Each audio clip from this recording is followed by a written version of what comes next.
என் பக்கத்துல இருக்கிறது ரொம்ப பியூட்டிஃபுல்லான ஒரு ஸ்போர்ட்ஸ் பைக், அதுவும் ஈவி எலக்ட்ரிக் பைக்ல நம்ம நிறைய ஸ்கூட்டர்ஸை பார்த்துருக்கோம். ஆனா இது வந்து பக்கா ஸ்போர்ட்ஸ் பைக் அப்படின்னு சொல்றாங்க அல்ட்ரா வயலட். இதை பார்த்த உடனே கண்டிப்பா உங்களுக்கு தெரியும் இது ஒரு அக்ரெசிவான ஸ்போர்ட்ஸ் பைக்னு. 2022ல F77 அப்படிங்கிற மாடலை வந்து லான்ச் பண்ணாங்க. இந்த 2024க்கு F77 Mark 2 அப்படிங்கிற ஒரு மாடலை வந்து அப்கிரேட் பண்ணியிருக்காங்க. ஒரு 3-4 வருஷமா நம்ம எல்லாருக்கும் ஏகப்பட்ட டவுட்ஸ் இருக்குங்க. அதாவது ஒரு ஐசி இன்ஜின் வாங்கலாமா இல்லை வந்து எலக்ட்ரிக் வெஹிக்கிள் வாங்கலாமா அப்படின்னு சொல்லி. இன்ஃபேக்ட் எலக்ட்ரிக் வெஹிக்கிள் வந்து நம்ம காஸ்ட்டை சேவ் பண்ணுமா, இல்லை வந்து நம்ம நிறைய பெட்ரோல் வந்து போடணுமா ஐசி இன்ஜின் வாங்கினா, அந்த மாதிரி ஏகப்பட்ட கேள்விகள். எனக்கும் நிறைய கேள்விகள் இந்த மாதிரி வந்துட்டே தான் இருக்கு. அவங்களோட ரெக்குவயர்மெண்ட்டை பொறுத்து அவங்க ஆஃபீஸ் மட்டும் போகிறாங்களா, இல்லை வந்து சிட்டியில் ஒரு 50 கிலோமீட்டர் 60 கிலோமீட்டர் தான் ஒரு நாளைக்கு ஓட்டுறாங்களா, இல்லை லாங் ரைட் போவாங்களா, இந்த மாதிரிலாம் ஏகப்பட்ட விஷயங்களை கேட்டு அதுக்கேற்ற மாதிரி தான் நம்ம சஜஸ்ட் பண்ண முடியுது. ஆனால் ஷுவராக நீங்கள் வந்து அப்ஃப்ரண்ட்டாக ஒரு ஈவி வாங்கிக்கலாம் அப்படிங்கிற ஒரு பதிலை சொல்லலாமா அப்படின்னா இல்லை, அந்தளவுக்கு ஒரு கான்ஃபிடென்ட் இல்லை அப்படின்னு சொல்லலாம். இது நான் மட்டும் இல்லை, எந்த ஒரு ரிவ்யூவரை கேட்டாலும் சரி, இல்லை எக்ஸ்பர்ட்டை கேட்டாலும் சரி, அவங்க இந்த பதில தான் சொல்லுவாங்க. இது காரணம் என்னன்னா, ஐசி இன்ஜின் வந்து ரொம்ப வருஷமா மார்க்கெட்ல வந்து R&D பண்ணியிருக்கு. அதோடைய டெஸ்டிங் என்ன நமக்கு தெரியும், எவ்வளவு பெட்ரோல் போட்டா எவ்வளவு மைலேஜ் கொடுக்கும்னா நமக்கு தெரியும். ஆனா ஒரு ஈவி பேட்டரியில தான் ரன் ஆகுது. நம்ம ஃபோன் வாங்கினாவே அந்த ஃபோன் வந்து ஒரு 2 வருஷம் இல்லை 3 வருஷம் தான் ஒர்க் ஆகுது. அதுக்கு மேல வந்து பேட்டரி ப்ராப்ளம் தருது. அப்படி இருக்கும்போது அந்த மாதிரி ஒரு பேட்டரியை யூஸ் பண்ணி தான் வந்து எலக்ட்ரிக் வெஹிக்கிளை வந்து பண்றாங்க. ஸோ அந்த பேட்டரி ரொம்ப வருஷத்துக்கு வருமா அப்படிங்கிற ஒரு கேள்வி எல்லாருக்கும் இருக்கிறதுனாலையும், பிளஸ் ஒருவேளை ஒரு வருஷம் ஒரு 2 வருஷம் கழிச்சு அந்த பேட்டரி போயிடுச்சுன்னா அதை மாத்தினா இந்த காஸ்டே கிட்டத்தட்ட 70 to 80% பேட்டரியே இருக்கிறதுனால திருப்பியும் நம்ம வந்து இன்வெஸ்ட் பண்ண வேண்டியதா இருக்குமா அப்படிங்கிற ஒரு கேள்வியும் நிறைய பேருக்கு இருக்கு. ஆனா இந்த மாதிரி எல்லா டவுட்ஸையும் அடிச்சு காலி பண்ணியிருக்காங்க அல்ட்ரா வயலட். ஏன் அப்படின்னா அவங்க வந்து இந்த ஈவிக்கு 8 இயர்ஸ் வாரண்டி கொடுக்குறாங்க. 8 lakh கிலோமீட்டர் வரையும் இந்த பேட்டரி போகும் அப்படின்னு சொல்லியிருக்காங்க. இது வந்து ரொம்ப ஒரு பெரிய ப்ராமிஸ் அந்த கம்பெனி கொடுத்துருக்குது. ஏன்னா இது வரைக்கும் எந்த ஈவி மேனுஃபேக்சருமே 5 வருஷம் இல்லை 6 வருஷத்தை தாண்டினது இல்லை. ஆனா இவங்க ரொம்ப தைரியமா 8 இயர்ஸும் அதே மாதிரி 8 lakh கிலோமீட்டர்ஸ் கொடுத்துருக்காங்க. இந்த ஈவியோட டிசைன் ஆஸ்பெக்டை பார்த்தீங்கன்னு வச்சுக்கோங்களேன், முழுக்க ஒரு ஃப்ளைட்டோடைய டிசைனை தான் வந்து இதில் இன்ஸ்பயர் பண்ணியிருக்காங்க. நீங்கள் பார்க்குற நிறைய டிசைன் எலமெண்ட்ஸ் வந்து ஒரு ஃப்ளைட்டை வந்து ரெப்ரசென்ட் பண்ணுற மாதிரி இருக்கும். இதோடைய சைட் பேனல்ஸும் சரி, இதோடைய டெய்லு, அப்புறம் இதோடைய ஏரோடைனமிக்ஸ், இது எல்லாமே வந்து ஒரு ஃப்ளைட்டை வந்து குறிக்கும். இன்னொரு முக்கியமான விஷயம் என்னன்னா, நீங்கள் நல்லா பாருங்களேன், இதில் வந்து வெளியே எந்த போல்ட்டுமே தெரியாது. இங்கே நீங்கள் அங்கே ஹெட்லைட்டில் ஆரம்பிச்சு இந்த டெய்ல் வரையும் பார்த்தீங்கன்னா வெளியே வந்து எந்த போல்ட்டும் இல்லை. இது வந்து ஒரு டிசைன் ஆஸ்பெக்ட்ல வந்து ரொம்பவே பாராட்டக்கூடிய விஷயம். போல்ட் எல்லாம் உள்ள வச்சு வெளியே வந்து கம்ப்ளீட்டாக ஒரு பேனலை கொடுக்குறதுங்கிறது நல்ல ஒரு அழகான ஒரு விஷயம். ஃபோட்டோலாம் எடுக்கிறப்ப இந்த வெஹிக்கிள் வந்து பார்க்கறதுக்கு அவ்வளோ சூப்பராக இருக்குது. நாங்களே வந்து நிறைய இடத்துல நிறுத்தி ரசிச்சு இதை ஃபோட்டோ எடுத்துகிட்டு இருந்தோம். டயர்ஸ் வந்து இதில் MRF ஸ்டீல் பிளேஸ் கொடுத்துருக்காங்க. ஃப்ரண்ட்ல வந்து 110 ப்ரொஃபைலும் பின்னாடி வந்து 150 ப்ரொஃபைலும் இருக்குது. Front and rear disk breaks கொடுத்துருக்காங்க. டுவல் சேனல் ABS தராங்க. அதை வந்து நீங்கள் வந்து சுவிட்ச் ஆஃப் கூட பண்ணிக்கலாம். Headlights LED, indicators LED, tail lights LED அப்படின்னு சொல்லி எல்லாமே LED. Coloured TFT instrument cluster, clip on handlebar, split seats, ஒரு ஸ்டைலிஷான வந்து ரியர் வியூ மிரர், இதெல்லாம் வந்து டிசைன் ஆஸ்பெக்ட்ல ரொம்ப சூப்பராகவே கலக்கியிருக்காங்க. இதோடைய ரைடிங் பொசிஷனும் கண்டிப்பாக நான் சொல்லியே ஆகணும். இப்போ நீங்கள் வந்து இப்படி ஏறி உட்காடுறீங்க அப்படின்னா இது பார்க்கறதுக்கு தான் ஸ்போர்ட்ஸ் பைக் மாதிரி இருக்கு. ஆனால் இதோடைய ரைடிங் ட்ரையாங்கிளை வந்து ஸ்போர்ட்ஸ் பைக் மாதிரி அவங்க வைக்கல. ஸ்போர்ட்ஸ் பைக்னாவே ரொம்ப லீன் பண்ணி இப்படியெல்லாம் போகிற மாதிரி இருக்கும். அந்த மாதிரியும் பண்ணல இவங்க. அதே மாதிரி ரொம்ப ரிலாக்ஸ்டான ரைடிங் பொசிஷனும் கொடுக்கல. அதுக்கு நடுவில் ஒரு பொசிஷனில் வந்து நிறுத்தியிருக்காங்க. ஸோ அதனால லாங் ரைட் போகிறதுக்கும் இது வந்து நல்லாயிருக்கும். அதே மாதிரி நீங்கள் ஒருவேளை க்ரௌச் பண்ணி கொஞ்சம் நல்லா ஜாலியாக என்ஜாய் பண்ணணும் அப்படின்னாலும் என்ஜாய் பண்ணலாம். ஸோ அதனால வந்து ரொம்ப லாங்காக போனால் வந்து இடுப்புலி வரும். இது வந்து ஒரு மாதிரி ரேஸ் பைக் மாதிரி ஓட்டணும் அப்படிங்கிறதுலாம் இல்லை. ஓரளவு ரிலாக்ஸ்டாக இப்படி உட்காந்துக்கிட்டு போகிற மாதிரி தான் இருக்குது. இது வந்து நீங்கள் வந்து எவ்வளோ ரெவ் பண்ணுறீங்க, நீங்கள் ரெவ் பண்ணும்போது எவ்வளோ பேட்டரி வந்து கன்சியூம் ஆகுது அப்படிங்கிற நம்பர் வந்து இங்கே டிஸ்பிளே ஆகும். அது நமக்கு ரொம்ப ஹெல்ப்ஃபுல்லாக இருக்கும். நம்ம ரொம்ப ரெவ் பண்ணாமல் நம்ம லிமிட்டடாக போகிறதுக்கான விஷயங்களை வந்து இது ஹெல்ப் பண்ணும். இங்கே வந்து மோட்ஸ் வந்து இருக்கு. கிளைடு, காம்பேக்ட், அதுக்கப்புறம் வந்து பெலாஸ்டிக் அப்படின்னு சொல்லிட்டு 3 மோட்ஸும் இருக்கு. நம்ம ரெகுலர் மோட்டார் சைக்கிள் மாதிரியே டேங்க்ல பார்த்தீங்கன்னா வந்து உங்களுக்கு பெட்ரோல் டேங்க் கவர் மாதிரி ஒன்று இருக்கு. ஆனால் இது வந்து சார்ஜ் பண்ணுறதுக்கான ப்ரொவிஷன் இங்கே தான் கொடுத்துருக்காங்க. ஸோ நீங்கள் இதை DC சார்ஜிங் டைரெக்டாக இதில் பண்ணிக்கலாம். ஸோ ஒரு ரேஸ் பைக், அதாவது ஒரு ஸ்போர்ட் பைக்கை பிடிக்கும் அப்படிங்கிறவங்களுக்கு கண்டிப்பாக இதை பார்த்த உடனே பிடிச்சிரும். அந்த அளவுக்கு வந்து இதை சூப்பராக பண்ணியிருக்காங்க. கலர் காம்பினேஷனில் கிட்டத்தட்ட ஒரு 9 கலர் கொடுக்குறாங்க. மேஜராக பார்த்தீங்கன்னா எல்லோ இருக்குது, அதுக்கப்புறம் வந்து ரெட் இருக்குது, ஒயிட் இருக்குது, பிளாக் இருக்குது. ஆனால் அதோட காம்பினேஷன்ஸ் எல்லாம் மிக்ஸ் பண்ணி உங்களுக்கு வந்து ஒரு டிஃப்ரெண்ட்டான கலர்ஸ் வந்து நிறைய இருக்குது. ஸ்பெஷல் எடிஷன்ஸ் எல்லாம் பார்த்தீங்கன்னா ஒரு 3 எடிஷன் சொல்லிட்டு கம்ப்ளீட் ஒயிட்டாக ஒன்று இருக்கும். அதே மாதிரி ஒரு கம்ப்ளீட் கிரேல அந்த மாதிரிலாம் நிறைய இருக்குது.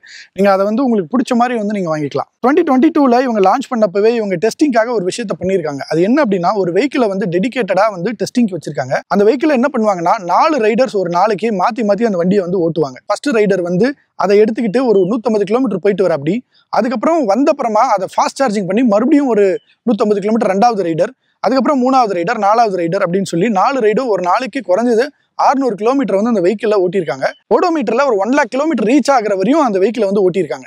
ஏன் 4 ரைடர்னா அவங்க ரைடிங் ஸ்டைல் டிஃப்ரெண்டா இருக்கும், அதே மாதிரி அவங்க கொண்டு போற இடமும் ரொம்ப டிஃப்ரெண்டா இருக்கும். ஒரு நாள் வந்து ஹைவே எடுத்துட்டு போவாங்க, ஒரு நாள் எங்கேயாவது வந்து ஒரு ரிமோட் வில்லேஜ்க்கு எடுத்துட்டு போவாங்க, ஒரு நாள் எங்கேயாவது லாங் போயிட்டு வருவாங்க, ஒரு நாள் சிட்டிக்குள்ளே ஓட்டுவாங்க. இந்த மாதிரி மாத்தி மாத்தி ஓட்டியிருக்காங்க. அதுல அவங்க வந்து ஏகப்பட்ட டேட்டாவை வந்து ரீட் பண்ணியிருக்காங்க. அதுக்கப்புறமா அந்த 1 lakh கிலோமீட்டர் ஓடின பேட்டரியை வந்து கொண்டு போய் அவங்க வந்து ஒரு ப்ராப்பரான டெஸ்டிங்க்கு கொடுத்துருக்காங்க. இவங்க பண்ணல, ஒரு தேர்ட் பார்ட்டி கிட்ட அந்த பேட்டரியை கொண்டு போய் டெஸ்டிங் கொடுத்துருக்காங்க. யூஸ்வலா நம்ம செல்போன் பேட்டரியில யூஸ் பண்ண அதோட பேட்டரியோட கெப்பாசிட்டி குறையும் அப்படின்னு சொல்லுவோம் இல்லையா, அந்த மாதிரி ஈவிலையும் குறையுமா அப்படிங்கிற கேள்விக்கு அல்ட்ராவயலட் வந்து இப்போ பதில் சொல்லியிருக்காங்க. அந்த மாதிரி குறையல. 1 lakh கிலோமீட்டர் ஓடின அப்புறமும் இந்த பேட்டரியோட ரீசார்ஜிங் கெப்பாசிட்டி வந்து 95% வந்து இன்டாக்டா இருந்திருக்கு. பேசிக்கா இந்த பேட்டரியோடைய ஆயில் காலம் வந்து 1 lakh கிலோமீட்டருக்கு அப்புறமும் 95% வந்து இன்டாக்டா இருந்திருக்கிறதுனால அவங்க ரொம்ப கான்ஃபிடென்ட்டா இன்னும் ஒரு 3-4 லட்சம் 5 லட்சம் ஏன் 8 லட்சம் வரையும் கூட ஓட்டலாம் அப்படிங்கிற ஒரு கான்ஃபிடென்ட் அவங்களுக்கு வந்துருச்சு. அதனாலதான் அவங்க ஷுவரா வந்து 8 lakh கிலோமீட்டர் கொடுத்துருக்காங்க. இந்த ஈவிலேயே வந்து லே லடாக் வரையும் நம்ம சென்னையை சேர்ந்த பாலா மணிகண்டன் அப்படிங்கிறவர் வந்து ரைட் பண்ணியிருக்காரு. ஆனால் 1 lakh கிலோமீட்டருக்கு மேலே ஓட்டி அதுல இருந்து டேட்டாவை வந்து எடுத்து அந்த டேட்டாவை அனலைஸ் பண்ணி அந்த பேட்டரியை வந்து டெஸ்ட் பண்ணி அதோட கெப்பாசிட்டியை வந்து புரிஞ்சுக்கிட்டு ரொம்ப கான்ஃபிடென்ட்டாக வந்து அல்ட்ராவயலட் வந்து இந்த வெஹிக்கிளை வந்து சொல்றாங்க. ஸோ இந்த தருணத்தில் லைட்டாக ஒரு கான்ஃபிடன்ஸ் வருது. எஸ், ஒரு எலக்ட்ரிக் வெஹிக்கிளை வாங்கினா குறைஞ்சது நம்ம கிட்ட ஒரு 5 வருஷத்துக்காவது இருக்கும் அப்படின்னு ஒரு கான்ஃபிடென்ட் வந்து நமக்கு இப்போ வந்திருக்கு. இந்த F77 Mark II அப்கிரேட்ல வந்து 2 வெர்ஷன் கொடுக்குறாங்க. ஒன்று வந்து Mark II, இன்னொன்று வந்து Mark II Recon அப்படின்னு சொல்றாங்க. இது ரெண்டுத்துக்கும் என்ன பெரிய டிஃபரன்ஸ்னா இதோடைய பேட்டரி கெப்பாசிட்டி தான். Mark II வந்து 36.2 HP ப்ரொடியூஸ் பண்ணுது, 90 நியூட்டன் டார்க். இதே Mark II Recon பார்த்தீங்கன்னா 40.2 HPயும் 100 நியூட்டன் டார்க்கும் ப்ரொடியூஸ் பண்ணுது. இதோட பேட்டரி சைஸும் இது கொடுக்குற ரேஞ்சும் தான் இதுல இருக்கிற ஒரு பெரிய டிஃபரன்ஸ். Mark II வந்து 211 கிலோமீட்டர்ஸ் தரும் ஃபுல் சார்ஜுக்கு. இதே Mark II Recon பார்த்தீங்கன்னா 323 கிலோமீட்டர்ஸ் தருங்க. ஸோ தோராயமா நீங்க ஒரு ஃபுல் சார்ஜ் பண்ணீங்கன்னா சென்னை டு பெங்களூர் ரீச் ஆயிடலாம்.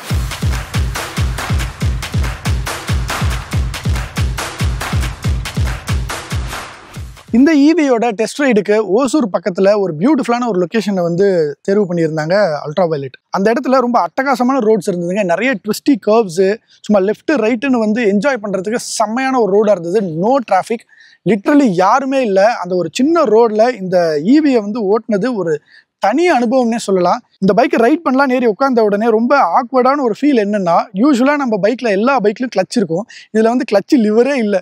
அப்படியே லெஃப்ட்டில் வந்து எம்டியாக இருக்குது. அதுவே எனக்கு ஒரு வித்தியாசமான ஒரு ஃபீலாக இருந்தது. பைக்கில் வந்து ஸ்டார்ட் பண்ணணும்னா நம்ம வந்து பிரேக் அப்படி பிடிச்சி இந்த ஸ்டார்ட் பட்டனை ஒரு 2 செகண்ட்ஸ்க்கு ப்ரெஸ் பண்ணால் இந்த லைட் வருது. இந்த க்ரீன் லைட் எரிஞ்சால் நம்ம வந்து வண்டி எடுத்துகிட்டு போகலாம். அதுவும் பாருங்கள், ஒரு ப்ரொப்பல்லர் மாதிரி வந்து வச்சுருக்காங்க இந்த சிம்பிளை. அதாவது ஏவியேஷனோட டிசைனை எங்கெங்கெல்லாம் புகுத்த முடியுமோ அவங்க எல்லாத்தையுமே புகுத்திருக்காங்க. பைக் இப்போ வந்து நான் ஒரு 50 கிலோமீட்டர் ஸ்பீடில் போயிட்டுருக்கேன். அவ்வளோ சூப்பராக இருக்குது. நம்ம யூஸ்வலாக வந்து மோட்டர் சைக்கிளில் கிடைக்கிற பிக்கப்பை விட ரொம்ப ஜாஸ்தியான பிக்கப் அப்படியே சும்மா உடனே கிடைக்குது. நம்ம காட், நம்மளை வந்து மெதுவாக ஓட்ட வைக்காது போல் இந்த ஈவி பைக்கு.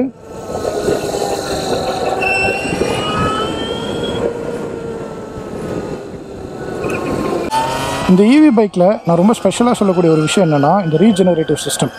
ஸோ இங்கே வந்து பேட்டரி எவ்வளோ இருக்குது அப்படிங்கிறது தெரியுது இல்லையா, ஆனால் இந்த இடத்துல பார்த்தீங்கன்னா உங்களுக்கு ரீஜெனரேட்டிவ் சிஸ்டமுடைய அந்த லெவல்ஸை வச்சுருக்காங்க. இங்கே வந்து லெவல் 10 வரையும் அவங்க வச்சுருக்காங்க.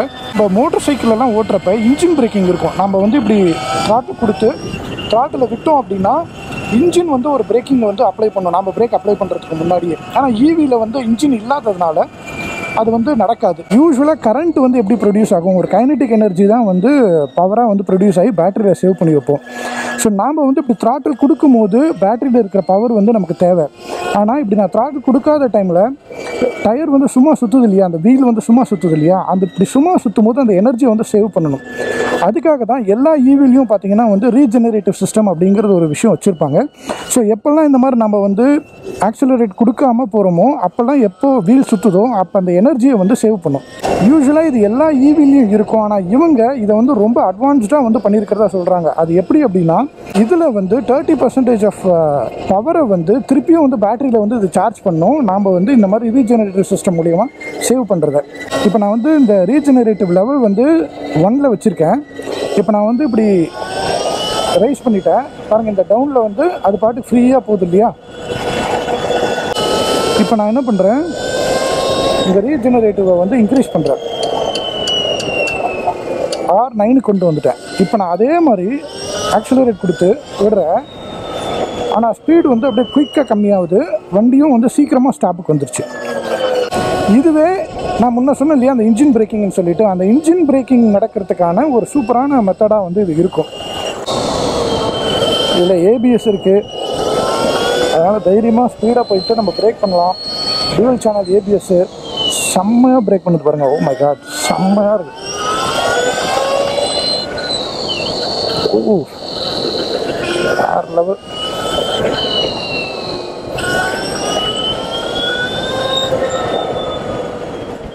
வா,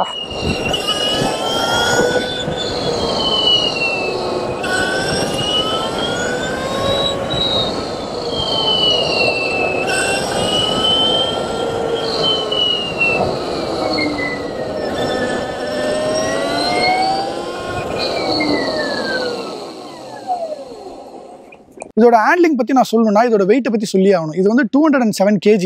ஆனால் 207 kgயை நம்ம ஹேண்டில் பண்ணுறோமா அப்படிங்கிற டவுட்டே எனக்கு வரலைங்க. ஏன்னா அவ்வளோ ஈஸியாக இருந்தது இதை ஹேண்டில் பண்ணுறதுக்கு.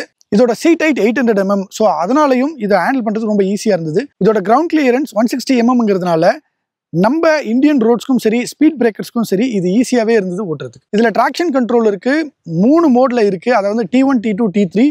இதில் T1 வந்து ஸ்போர்ட் அண்ட் ட்ராக்குக்காகவும், T2 வந்து ஸ்ட்ரீட் அண்ட் சிட்டிக்காகவும், T3 வந்து ரெயின் அண்ட் ஐஸ்க்காகவும் வந்து சொல்லியிருக்காங்க. ரெயின் அண்ட் ஐஸ் மோட்ல இங்கே டெஸ்ட் பண்ண முடியலனாலும் T1, T2 மோட்ல வந்து ரொம்பவே என்ஜாய் பண்ண முடிஞ்சது. அதோட டைனமிக் ஸ்டெபிலிட்டி கண்ட்ரோலும் கொடுத்துருக்காங்க.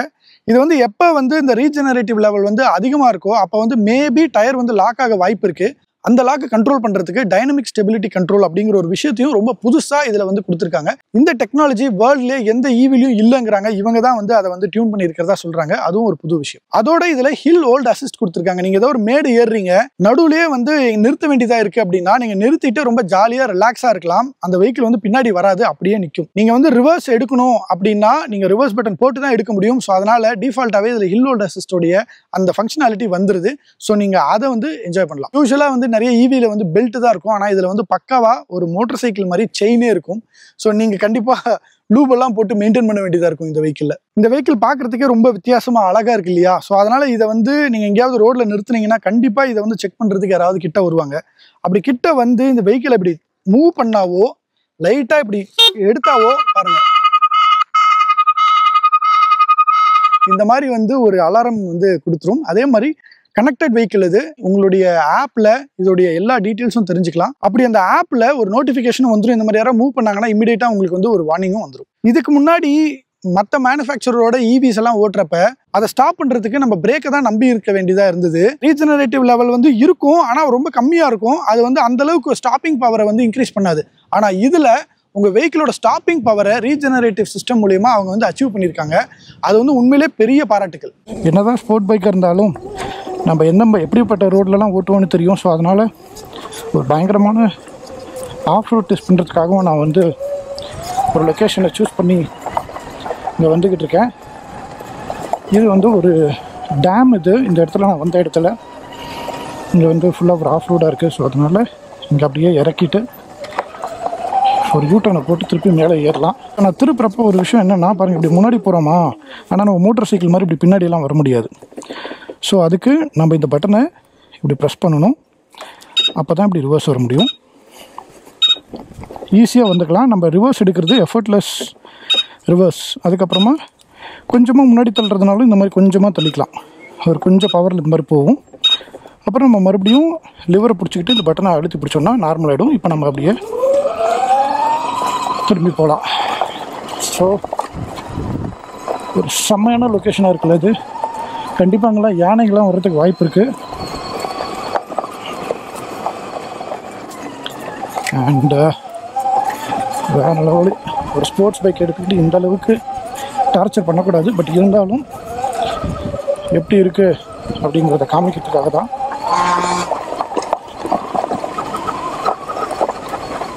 MotoGP ரேசிங்கை நீங்கள் ஃபாலோ பண்ணுறீங்கன்னா கண்டிப்பாக உங்களுக்கு தெரிஞ்சிருக்கும்.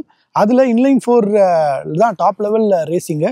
அதெல்லாம் தாண்டி இப்போ வந்து ஈவிலேயே வந்து ரேசிங் பண்ண ஆரம்பிச்சிட்டாங்க, மோட்டோ இ அப்படிங்கிறதுல. ஸோ அந்த மாதிரி ஒரு ஈவி வெஹிக்கிளை நீங்கள் வந்து ட்ராக்ல கொண்டு போய் என்ஜாய் பண்ணணும்னா இது வந்து ஒரு சூப்பரான வெஹிக்கிளாக இருக்கும். கார்னர்லையும் சரி, இதோட டாப் ஸ்பீடும் சரி, கண்டிப்பாக உங்களை வந்து சூப்பராக என்ஜாய் பண்ண வைக்கும்.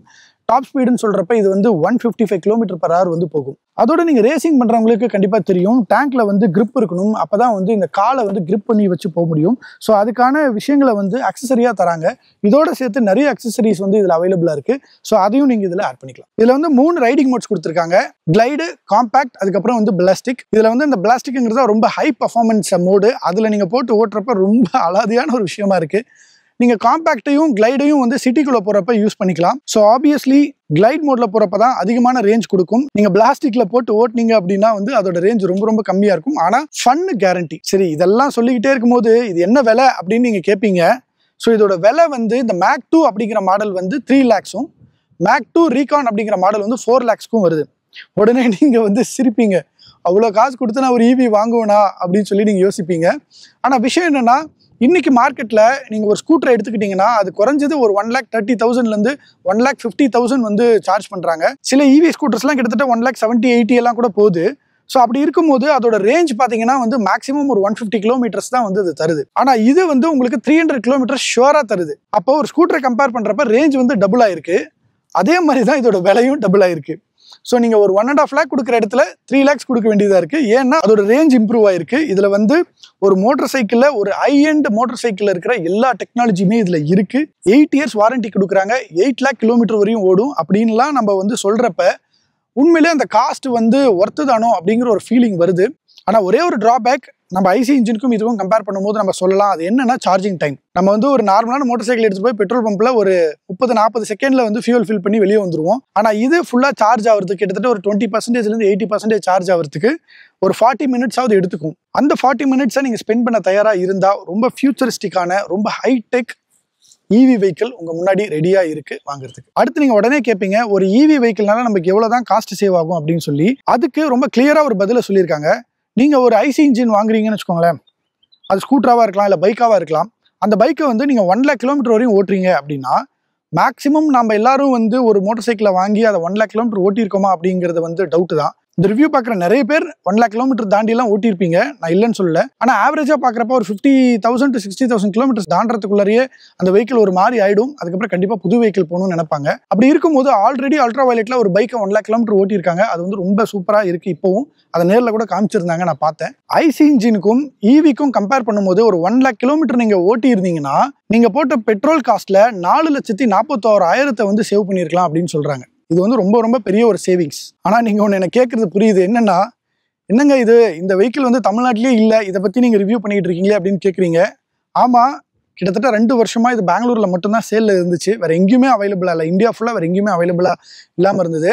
ஆனால் இப்போ கிட்டத்தட்ட ஒரு இன்னொரு 50-60 டேஸில் இந்தியா ஃபுல்லாக ஒரு 9 cities வந்து வரப்போகுது. அதில் சென்னையும் இருக்குது. ஸோ கண்டிப்பாக நீங்கள் சென்னை ரோடில் தமிழ்நாட்டில் இந்த வெஹிக்கிளை வந்து பார்க்கலாம். இன்னொரு 6 monthsக்குள்ளார இந்தியாவில் இருக்கிற நிறைய சிட்டிஸ், கிட்டத்தட்ட ஒரு 50 சிட்டிக்கு மேலே வந்து இதோட ஷோரூம்ஸை வந்து ஓப்பன் பண்ண போகிறதா சொல்லியிருக்காங்க அல்ட்ரா வயலட். ஸோ அதனால் கண்டிப்பாக கூடிய சீக்கிரம் நீங்கள் சென்னையில் இதை பார்ப்பீங்க. தமிழ்நாட்டிலையும் இது அவைலபிளாக இருக்கும் சேலுக்கு. அல்ட்ரா வயலட் கம்பெனியை நம்ம இன்னொரு வகையிலையும் பயங்கரமாக பாராட்டணுங்க. அதுக்கு முக்கியமான ரீசன், இது இந்தியன் பேஸ்டு கம்பெனி.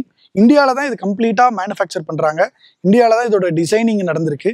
ஸோ இந்தியாவில் தான் இதை வந்து சேல் பண்ண போகிறாங்களா அப்படின்னா இல்லை, இதை வந்து வெளிநாட்டுக்கும் எக்ஸ்போர்ட் பண்ண போகிறாங்க. ஃபர்ஸ்ட் இப்போ டர்க்கியில் இதோட ஷோரூம் வந்து ஓப்பன் பண்ணியாச்சு. அங்கே இது சேலில் இருக்கு. உண்மையிலே இது ஒரு பெரிய ஸ்டெப் அல்ட்ரா வயலட்க்கு. நம்ம இந்தியாவில் தயாரிக்கிற ஒரு ஈவி வெஹிக்கிளை வெளிநாட்டில் வந்து விற்க போகிறாங்க. அங்கே இதுக்கு ஒரு பயங்கரமான வரவேற்பு வந்திருக்குன்னும் போது அல்ட்ரா வயலட்டை உண்மையிலே நம்ம பாராட்டணும். இந்த டிசைனும் இதோடைய ஓவரால் பேக்கேஜும் கண்டிப்பாக நிறைய பேருக்கு ஃபாரின்லையும் பிடிச்சிருக்கு. அப்படிங்கிறதுனால தான் அந்த ஊர்லேயும் ஒரு ஷோரூம் ஓப்பன் பண்ணி விற்கிற அளவுக்கு வந்து இவங்க போயிருக்காங்க. இதுவும் ரொம்ப பெரிய விஷயம். இந்த ரிவ்யூ ஸ்டார்ட் பண்ணுறதுக்கு முன்னாடி நான் வந்து ஒரு எலக்ட்ரிக் வெஹிக்கிளை தான் ஓட்ட போகிறேன் அப்படிங்கிற ஒரு ஃபீலிங்கில் தான் வந்தேன். ஆனால் இப்போ இந்த ரிவ்யூ முடிச்சப்பறம் எனக்கு என்ன ஃபீலிங் இருக்குன்னா, நான் ஒரு பக்காவான ஸ்போர்ட்ஸ் பைக்கை ஓட்டின ஒரு ஃபீலிங் தான் இருக்குது. ஒரு ரொம்ப பவர்ஃபுல்லான ஒரு இன்ஜினை எடுத்துகிட்டு ஒரு ஹில் ஸ்டேஷனில் ஓட்டின அந்த அனுபவம் தான் எனக்கு இருக்குது. ஒரு ஈவி வெஹிக்கிள் தான் நம்ம ஓட்டிட்டு வந்திருக்கோமா அப்படிங்கிற ஒரு ஃபீலிங்கே இல்லை. ஸோ அந்தளவுக்கு என்ன ரொம்ப எனர்ஜெட்டிக்காக இதை என்ஜாய் பண்ண வச்சுது. இதோடைய ஹேண்ட்லிங், இதோடைய ரைடிங், இதோட ஸ்பீட், இதோடைய பவர், இது எல்லாமே வந்து ரொம்ப சூப்பராக இருக்குது. நீங்கள் கண்டிப்பாக சென்னையில் வந்தப்புறம் ஷோரூமில் வந்து இதை டெஸ்ட் ட்ரைவ் பண்ணி பாருங்கள். இதோடைய பவர் என்னன்னு உங்களுக்கு புரியும். ஸோ இதோட இந்த ரிவ்யூவை நான் முடிச்சுக்கிறேன். இதே மாதிரி இன்னும் நிறைய வெஹிக்கிள்ஸை வந்து நாங்கள் ரிவ்யூ பண்ணியிருக்கோம். அந்த ரிவ்யூஸ் எல்லாம் பார்க்க மோட்டர் விகடன் சேனலுக்கு சப்ஸ்கிரைப் பண்ணிடுங்க.